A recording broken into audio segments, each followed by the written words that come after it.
佐敦順德公漁村飲早茶。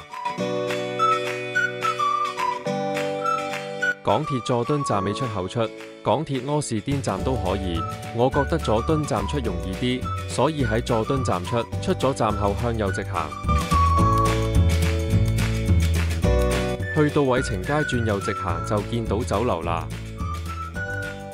星期一至五早茶5點半至11點3，星期一至五早茶茶錢8蚊。